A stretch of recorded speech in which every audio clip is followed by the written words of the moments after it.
अस्सलाम वालेकुम students, second year biology chapter number 1 है। टॉपिक है हमारे पास एक्सक्रीशन इन एनिमल। आज हमारा लेक्चर नंबर 5 है, तो इसमें हम एक्सक्रीशन इन एनिमल्स पढ़ेंगे कि एक्सक्रीशन इन एनिमल्स कैसे होती है। पिछले टॉपिक्स में हमने एक्सक्रीशन पढ़ा था कि एक्सक्रीशन क्या होती है। एक्सक्रीशन होती है removal of the nitrogen waste from the body, यानी कि बॉडी के अंदर से नाइट्रोजन वेस्ट को निकालने को हम क्या कहते हैं, एक्सक्रीशन कहते हैं। तो जो हमारे पास एक्सक्रीटरी प्रोडक्ट्स हैं उनको देखते हैं कि हमारे पास एक्सक्रीटरी प्रोडक्ट्स कौन से होते हैं।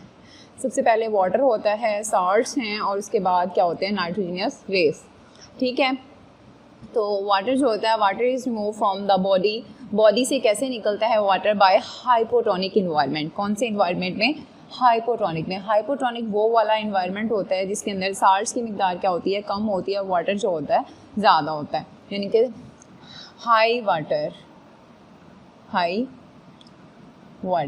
ज़ाहिर है इसमें वाटर ज़्यादा होगा तो ये वाटर जो होगा वो बॉडी से क्या होगा, ज़्यादा रिमूव होगा। सो वाटर जो होगा यहाँ पे एक्सक्रीटरी प्रोडक्ट क्या होगा, वाटर होगा। सो इसलिए कह सकते हैं कि it is a waste product in this condition. इस कंडीशन में वाटर जो होगा वो वेस्ट प्रोडक्ट होगा। आगे देखते हैं साल्ट्स में। तो साल्ट्स के अंदर क्या होते हैं कि salts is removed by hypertonic. इसमें हाइपरटोनिक में क्या होते हैं, हाई साल्ट्स होते हैं। साल्ट्स क्या होते हैं, हाई होते हैं। तो जाहिर है जब हाई साल्ट्स होंगे, साल्ट ज़्यादा होंगे, तो ये साल्ट जो होंगे वो क्या हो गए, एक्सक्रीटरी वेस्ट होगा। सो इन दिस कंडीशन में एक्सक्रीटरी प्रोडक्ट जो होगा वो क्या होगा, साल्ट्स होंगे। नेक्स्ट है हमारे पास नाइट्रोजनियस वेस्ट। नाइट्रोजनियस वेस्ट को देखते हैं कि नाइट्रोजनियस वेस्ट क्या होते हैं। नाइट्रोजनियस वेस्ट जो होते हैं चीफ एक्सक्रीटरी प्रोडक्ट हैं। ये क्या हैं, चीफ, इनको हम क्या कह लें, चीफ एक्सक्रीटरी प्रोडक्ट हैं। बहुत ज़्यादा हाई किस्म में होते हैं, ये बहुत ज़्यादा हाई हैं। तो उसने कहा है कि catabolism of amino acid release amino group. ये है हमारे पास क्या, अमाइनो ग्रुप।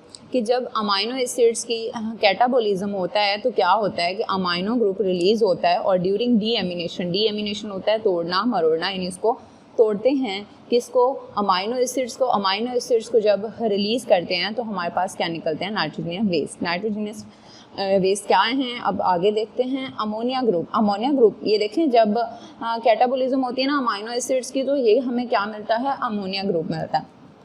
तो अमोनिया ग्रुप जो होता है ये रिसाइकलिंग में यूज़ नहीं होता। आमतौर पे होता है ना कि वो फर्दर रिसाइकलिंग होती है, लेकिन ये रिसाइकलिंग में यूज़ नहीं होते।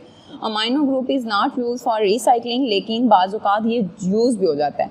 लिख सकते हैं कि sometime small amount of amino group is used. Small amount of amino group is used for recycling. कि बाज़-औक़ात जो होती है थोड़ी सी अमाउंट यूज़ होती है, लेकिन मोस्टली ये होता है यूज़ नहीं होता। Amino group does not make plasma toxic. ये प्लाज्मा को टॉक्सिक भी नहीं बनाता, क्योंकि ये रहता ही नहीं है, बॉडी से निकल जाता है तो टॉक्सिटी नहीं बनाता। अगर ये प्लाज्मा के अंदर टॉक्सिटी हो जाए, rise in level in blood के अंदर अगर इसका जो है अमाइनो ग्रुप का, अमाइनो एसिड्स का लेवल जो है वो बढ़ जाए तो क्या होती है, कन्वुलेशंस होती हैं। कन्वुलेशंस होता है दौरे पड़ना, बेहोश हो जाना, फिर उसके बाद कोमा है, कोमे में चले जाते हैं, और उसके बाद क्या हो जाती है, डेथ हो जाती है, जब अमाइनो ग्रुप की जो मिक़दार है बॉडी के अंदर क्या हो जाए, ज़्यादा हो जाए। ठीक है, तो ये थे हमारे पास 3 जो है वेस्ट प्रोडक्ट्स। कौन कौन से होते हैं? मोस्टली नाइट्रोजन वेस्ट जो होते हैं उनको देख लेते हैं। आमतौर पे अमोनिया है, यूरिया है और यूरिक एसिड है। 3 हमारे पास बेसिक जो नाइट्रोजनियस वेस्ट हैं वो कौन कौन से हैं, अमोनिया, यूरिया और यूरिक एसिड। ठीक है, लो क्वांटिटी में ये तो थे, हायर क्वांटिटी में। लो क्वांटिटी में कौन से होते हैं, कैराटिनिन है, ठीक है, कैराटिनिन है और कैराटिन है। उसके अलावा ट्राई मिथाइल अमाइन ऑक्साइड है। अगर आप लोगों को याद हो कि हमने बोनी फिशेस में भी पढ़ा था कि वो अपनी जो बॉडी की टॉक्सिटी कम करने के लिए ट्राई मिथाइल अमाइन ऑक्साइड्स में चले जाते हैं, यानी कि ये लेस टॉक्सिक है तो टॉक्सिक लेकिन लेस टॉक्सिक है। उसके बाद अमाइनो एसिड्स आ जाते हैं, ये भी लेस टॉक्सिक होते हैं। प्यूरिन है, ये भी लेस टॉक्सिक है, और प्रीमिडीन है। ठीक है, लेकिन प्यूरिन और प्यूमिडीन जो है इनकी फ़र्दर जो आगे इसकी क्लासिफिकेशन में इसके फ़र्दर जो स्मॉलर क्वांटिटीज़ में बनते हैं उसमें हमारे पास आ जाते हैं जेंथीन आ जाता है, यूरिक एसिड आ जाता है, एलेंटेनिन आ जाता है, उसके बाद यूरिया आ जाता है, और क्या आ जाता है, अमोनिया आ जाता है। यानी इसकी फ़र्दर भी ब्रेक डाउन होती है, फ़र्दर इसके जो बनते हैं। ठीक है। तो ये तो थे हमारे पास नाइट्रोजनियस वेस्ट। आमतौर पे कॉमन जो हैं वो 3 हैं, अमोनिया, यूरिया और यूरिक एसिड, लेकिन लोअर क्वांटिटी में भी हमारे पास ये पाए जाते हैं, ठीक है। अब इनकी जो नेचर है, नेचर ऑफ एक्सक्रीटरी प्रोडक्ट्स को देखते हैं कि नेचर में कैसे होते हैं। तो अमोनिया को देखते हैं कि अमोनिया क्या चीज़ है। अमोनिया जो होता है ये बहुत ज़्यादा टॉक्सिक सब्सटेंस होता है उन एनिमल्स में प्रेजेंट होता है यहाँ which live in hypotonic. Hypotonic का क्या मतलब है? हाई वाटर, जिनके अंदर वाटर की मिकदार क्या होती है, ज़्यादा होती है, उनमें क्या होता है, अमोनिया प्रोड्यूस होता है। अमोनिया जो है वेरी टॉक्सिक सब्सटेंस, बहुत टॉक्सिक सब्सटेंस है, वो मैंने आपको पहले भी बताया कि अमोनिया जो होता है वेरी टॉक्सिक है, और ये वाटर जहाँ पे क्या होता है ज़्यादा होता है, हाइपोटोनिक, वहाँ प्रोड्यूस होता है। क्विकली डिज़ोल्व इन बॉडी, और बॉडी के अंदर, बॉडी फ्लूइड के अंदर ये बहुत तेज़ी से डिज़ोल्व हो जाता है। और large amount of water is required, पानी की ज़्यादा अमाउंट जो होती है रिक्वायर्ड होती है इसको बॉडी से बाहर करने के लिए, एलिमिनेट करने के लिए। Large amount of water is required to eliminate. Eliminate का मतलब क्या है? इसको बॉडी से बाहर निकालने के लिए वाटर की ज़्यादा मिकदार ज़रूरत होगी। फॉर एग्जांपल ये हमारे पास बीकर है, इसके अंदर हम वाटर लेंगे, कितना? 500 ml। 500 ml वाटर होगा फॉर 1 ग्राम। ओनली 1 ग्राम को निकालने के लिए हमें 500 ml वाटर की ज़रूरत होती है, ठीक है।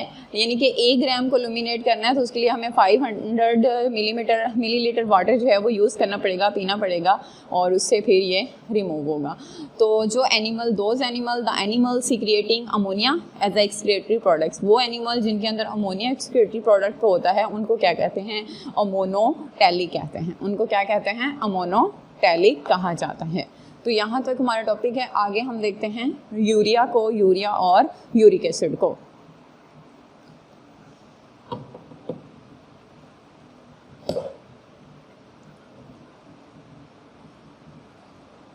जी नेक्स्ट हमारे पास था यूरिया। अमोनिया हमने पढ़ लिया था। यूरिया, तो the animals live in low supply. देखें हाई सप्लाई में जो रहते थे वो कौन से थे? अमोनिया प्रोड्यूस करते थे। जो लो सप्लाई में रहते हैं ऑफ वाटर वो क्या प्रोड्यूस करेंगे? यूरिया प्रोड्यूस करेंगे। देखें अमोनिया जो होता है ammonia is not kept low supply of water, कि लो सप्लाई में जो होता है अमोनिया वो सर्वाइव नहीं कर सकता। तो फिर क्या करेगा ammonia? So it is change into less toxic substance. Less toxic substance में चेंज हो जाएगा, जिसको हम क्या कहते हैं? यूरिया कहते हैं। देखें लो सप्लाई वाटर, वो हाई सप्लाई यानी हाइपोटोनिक एनवायरनमेंट में थे, यहाँ क्या होगा? लो सप्लाई ऑफ वाटर होगा। सो सप्लाई लो है तो क्या होगा? 50 ml वाटर। वहाँ पे हमें कितना वाटर चाहिए था? अमोनिया में 500 था, जबकि यहाँ से सिर्फ 50 मिलीलीटर वाटर जो होगा वो रिक्वायर्ड होगा 1 ग्राम यूरिया। 1 ग्राम यूरिया को एलिमिनेट करने के लिए 1 ग्राम यूरिया 1 ग्राम यूरिया को एलिमिनेट करने के लिए हमें जो है वो कितना? 50 ml वाटर जो होगा वो क्या होगा? रिक्वायर्ड होगा, ठीक है। और इसमें जो है आ जाते हैं यानी कि जो एनिमल्स एक्सक्रीटरी वेस्ट जो होता है जिनका वो ट्रस्टियल होते हैं। आमतौर पे कौन से होते हैं? ट्रस्टियल होते हैं, खुश्की पे रहने वाले होते हैं, ठीक हो गया। ये फिर इसमें चेंज करेगा, तो इसमें जब हो जाएगा तो इसको फिर आगे कन्वर्ट किस में कर देंगे? द एनिमल सीक्रेटिंग यूरिया, उनको क्या कहते हैं? यूरोटैलिक कहते हैं। उनको क्या कहते हैं? यूरोटैलिक कहते हैं। और ये एक चीज़ सॉरी मैं भूल गई हूँ, the convert into urea cycle, thus they convert into urea cycle, यानी कि ये 50 ml 1 ग्राम में चला जाएगा, 1 ग्राम से फिर इसको क्या करेंगे? कन्वर्ट कर देंगे, यानी कि किसमें? यूरिया साइकिल में चला जाएगा। यूरिया साइकिल हम नेक्स्ट पढ़ेंगे। तो the animal secreting urea is called ureotelic. तो इन एनिमल्स को क्या कहते हैं? यूरोटैलिक कहते हैं। तो अब आगे देखते हैं हम यूरिक एसिड। ये एक डायग्राम बनाइए, इसको मैं बाद में बताती हूँ कि यूरिक एसिड क्या होता है। The animal live in acute shortage of water, यानी कि बहुत ज़्यादा कमी होती है। एक्यूट का मतलब होता है शदीद किस्म की कमी जब होती है वाटर की, उसमें प्रोड्यूस होते हैं, तो उनको क्या कहते हैं? यूरिक एसिड प्रोड्यूस करते हैं। The animal live in acute shortage of water produce uric acid, वो यूरिक एसिड प्रोड्यूस करते हैं। यूरिया जो है वो लो सप्लाई में है, अमोनिया जो है वो हाई सप्लाई में है, हाइपोटोनिक में, और यूरिया क्या है? लो सप्लाई में।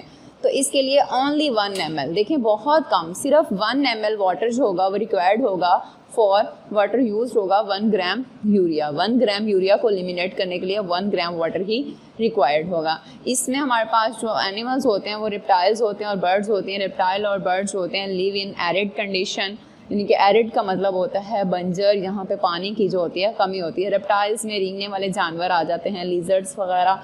बर्ड भी हवा में रहते हैं तो वहाँ पे भी उनका जो टेम्परेचर होता है वो हाई होता है, इसलिए फिर उनको क्या है वाटर जो होता है उनके पास शॉर्टेज होता है। ठीक है, the animal secreting urea as a excretory product के तौर पे उनको क्या कहते हैं, यूरिकोटैलिक कहते हैं। वो यूरोटैलिक थे और ये क्या हैं, यूरिकोटैलिक हैं। ठीक हो गया। अच्छा, इनकी आगे थोड़ी सी इवोल्यूटरी अडॉप्टेशंस बताई हुई हैं। इनके अंदर इवोल्यूटरी अडॉप्टेशंस जो हैं उसमें यूरोटैलिकली और यूरोकोटैलिकली होते हैं। ये अपने आप को माहौल के मुताबिक डाल लेते हैं, उसमें अडॉप्टेशंस होती हैं। अच्छा, अब ये हमारे पास एक डायग्राम थी, इसमें प्रोटीन्स हैं और ये क्या है, न्यूक्लिक एसिड है। प्रोटीन्स की ब्रेकडाउन होकर क्या बनते हैं, अमाइनो एसिड्स, और न्यूक्लिक एसिड नाइट्रोजन बेसिस। अब दोनों की जब अमाइनो एसिड्स की ब्रेकडाउन हो रही है तो क्या बनता है, अमाइनो ग्रुप, नाइट्रोजन बेसिस की भी।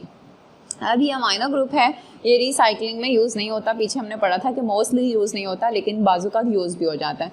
अमाइनो ग्रुप में कुछ इक्वेटिक एनिमल्स आते हैं और इक्वेटिक एनिमल्स में हमारे पास क्या आ जाती हैं, सम फिशेज़ आ जाती हैं।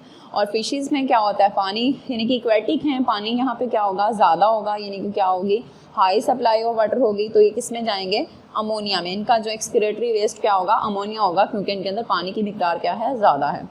अब ये एम्फीबियंस में जाएंगे, सम बोनी फिशेस।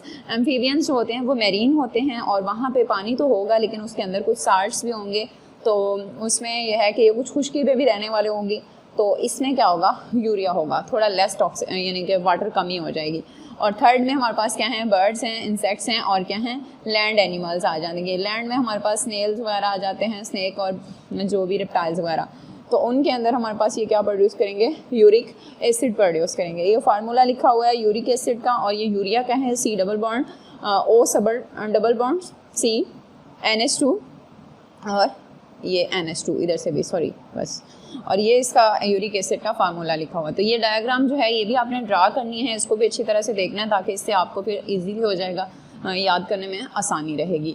तो इसकी जो अडॉप्टेशन मैंने आपको बताई है, उस अडॉप्टेशन में क्या कहते हैं, उस अडॉप्टेशन का मतलब ये होता है कि यूरोकोटैलिक एंड यूरोटैलिक आर इवोलेंट्री अडॉप्टेशंस। हैबिटेट हैं, दे जो होते हैं केमिकली टू दीज हैबिटेट, ये अपने हैबिटेट के मुताबिक उनको अपने आप को ढाल लेते हैं। So they have show various adaptation to produce diversity in excretory system, यानी कि इनके अंदर अडॉप्टेशन होती हैं और एक्सक्रेटरी वेस्ट के लिए वो अपने आप को ढाल लेते हैं। ठीक हो गया, और इसको आपने अच्छी तरह से प्रिपेयर करना है। यूरिया साइकिल जो है हम वो नेक्स्ट में पढ़ेंगे, और ये आज का हमारा टॉपिक है। उम्मीद है आपको समझ आया होगा। इसमें शॉर्ट क्वेश्चन भी अराइज हो सकते हैं कि कितने ग्राम जो है वाटर होता है रिक्वायर्ड अमोनिया के लिए और कितने ग्राम होता है यूरिया के लिए, तो उसको आपने अच्छी तरह से प्रिपेयर करना है, शॉर्ट क्वेश्चन में भी और लॉन्ग में तो ये आएगा ही, तो लॉन्ग में भी आपने इसको प्रिपेयर करना है। अल्लाह हाफिज़।